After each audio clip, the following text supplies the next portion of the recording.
Assalamualaikum warahmatullahi wabarakatuh. Terima kasih kesempatannya.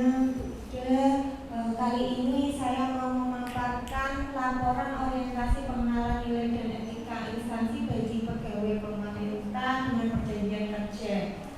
Untuk SMA Negeri 1 Kecamatan, unit kerja saya dengan saya sendiri Dia Sukawati ini. Ini langsung ke RHK. Ini tadi saya coba untuk memetakan untuk RHK pimpinan yang saya pilih. Ini kelolanya kegiatan pengembangan kompetensi guru dan tenaga kependidikan. Untuk indikatornya, tingkat kualitas pengelolaan kegiatan pengembangan kompetensi guru dan tenaga kependidikan. Kemudian untuk RHK saya ini ada 4 yang sesuai dengan RHK pimpinan, yaitu yang pertama meningkatkan kompetensi melalui peran sebagai partisipan kegiatan seminar, lokakarya, konferensi, simposium dan atau studi banding lapangan yang diselenggarakan di bidang pendidikan. Kemudian RHK yang kedua meningkatkan kompetensi melalui peran sebagai peserta kegiatan pelatihan atau bimbingan teknis yang memperoleh sertifikat di bidang pendidikan, kebudayaan, riset, dan teknologi. Untuk RHK yang ketiga meningkatkan kompetensi melalui peran sebagai peserta praktek baik yang diselenggarakan oleh komunitas belajar. Dan yang keempat meningkatkan kompetensi melalui peran sebagai peserta pelatihan mandiri sesuai model kompetensi guru, kepala sekolah, dan atau pengawas sekolah. Untuk tanggapannya ini kebetulan untuk 4 RHK ini hampir sama untuk kegiatannya. Jadi tanggapannya itu dimulai dari persiapan mengidentifikasi tujuan dari kegiatan tersebut. Kemudian tanggapan yang kedua adalah memilih kegiatan, dan yang ketiga merencanakan atau membuat jadwal pelaksanaan kegiatan yang realistis dan mempertimbangkan ketersediaan waktu. Jadi ini hubungannya dengan ketika kita mengisi RHK yang ada di PMN. Jadi untuk target minimal itu kan ada 32 JP, ya 32. Nah itu poinnya. Kemudian sekiranya kita mampu itu dalam 1 semester itu berapa yang bisa kita laksanakan, itu kita sesuaikan dengan jadwal. Kemudian yang keempat untuk pelaksanaan mengikuti pelatihan, seminar, praktek baik dan kegiatan kompetensi lainnya. Ini sudah tahapan pelaksanaan. Nah, setelah tahapan pelaksanaan ini nantinya juga akan diterapkan di kelas. Jadi bisa bermanfaat untuk murid kita, misalkan dalam kegiatan seminar atau misalkan dalam kegiatan pelatihan pembelajaran berbasis TIK. Nah, itu nanti bisa kita terapkan di kelas. Atau misalkan ada praktek baik, misalkan budaya positif, nah itu juga bisa kita terapkan langsung di sekolah. Nah, selanjutnya setelah kita berikan pendampingan dari ilmu yang kita terima setelah melaksanakan kegiatan pelatihan itu, langkah selanjutnya kita bisa mencatat atau menganalisis data yang telah terkumpul.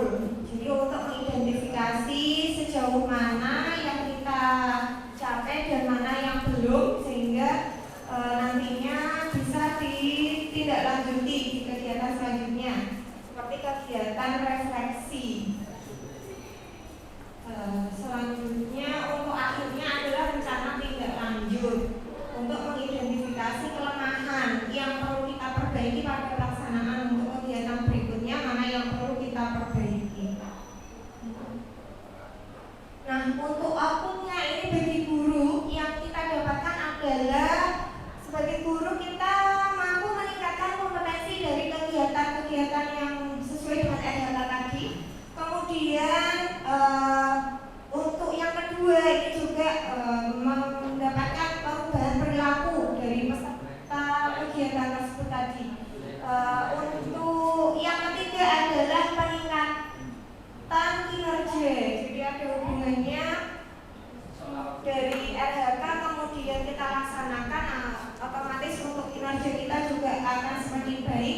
Dan yang keempat adalah jaringan profesional yang lebih luas. Ini maksudnya ketika kita mengikuti kegiatan seperti pelatihan dan bertemu langsung dengan orang-orang baru, maka yang kita dapatkan adalah jaringan atau teman baru yang lebih luas, sehingga kita bisa berbagi dengan mereka. Untuk targetnya dari keempat kegiatan tersebut itu kita memperoleh sertifikat.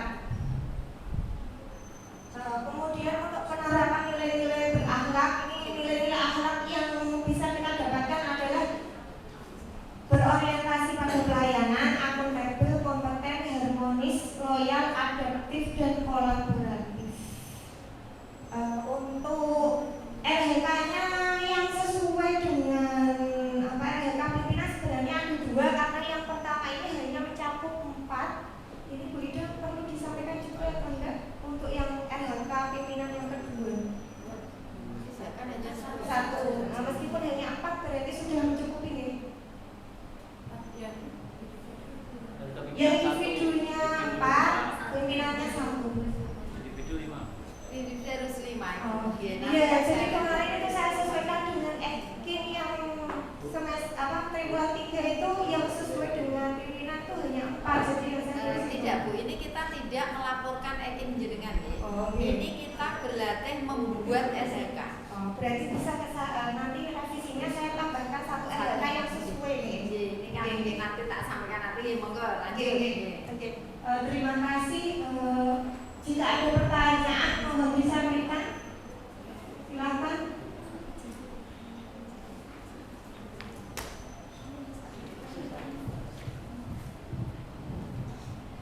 Baik, terima kasih.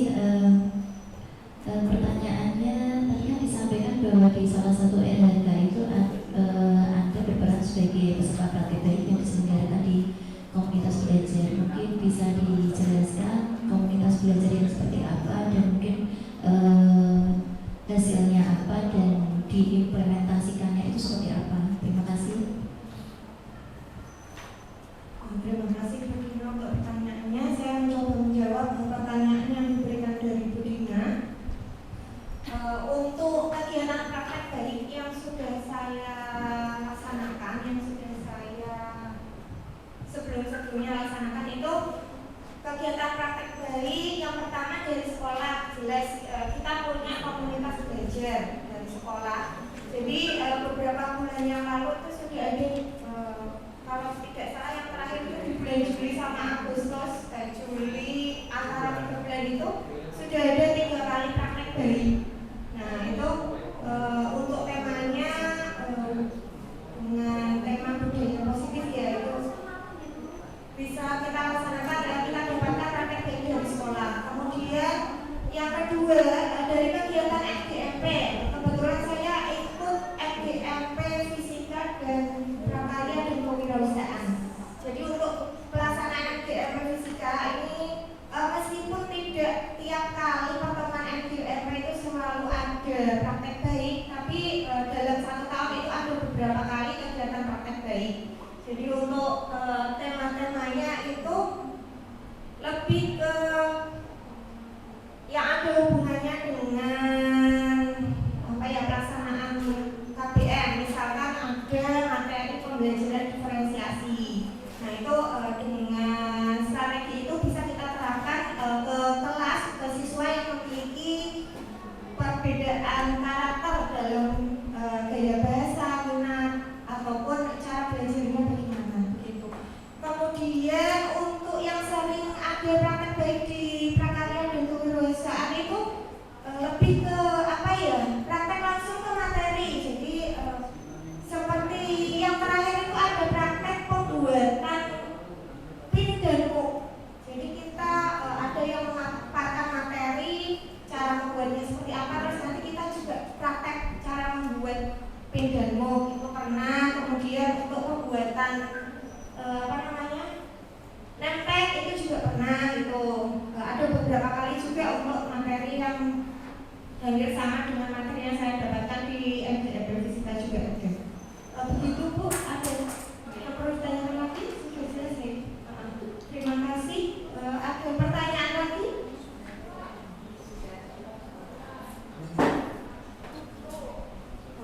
Oke, monggo masukan dari Bu Idun. Bapak Ibu yang saya hormati,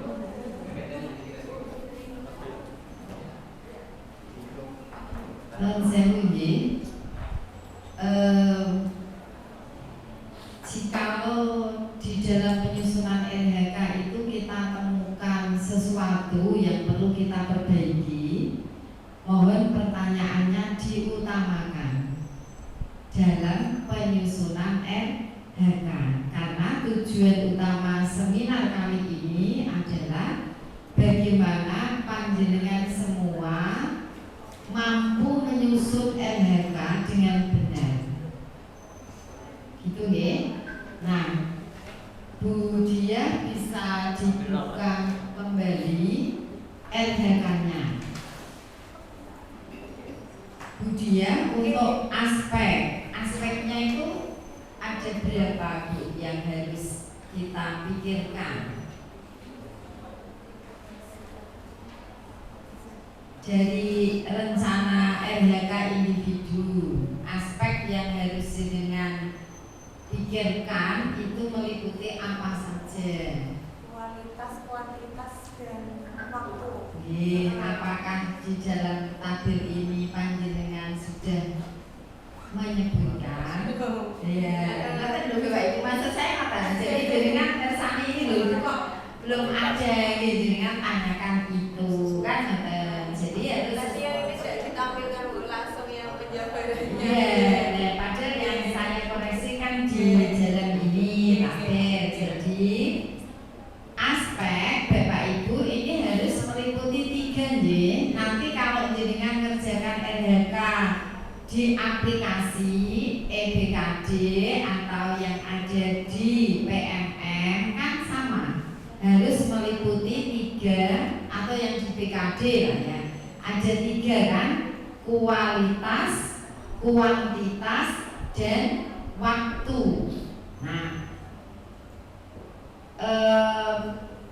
ini koreksi yang pertama dia. Jadi begitu pula dengan indikator kinerja individunya, ini juga harus meliputi 3 bagian tadi. Jadi 5 dokumen itu kualitas nopo kuantitas? Kuantitas. Nah, ini Bu Dia di dalam tabelnya ini kan belum terlihat 3 bagian itu, sehingga ini Bu Dia perlu merevisi yang indikator kinerja individu sesuai dengan kuantitas, kualitas, dan waktu.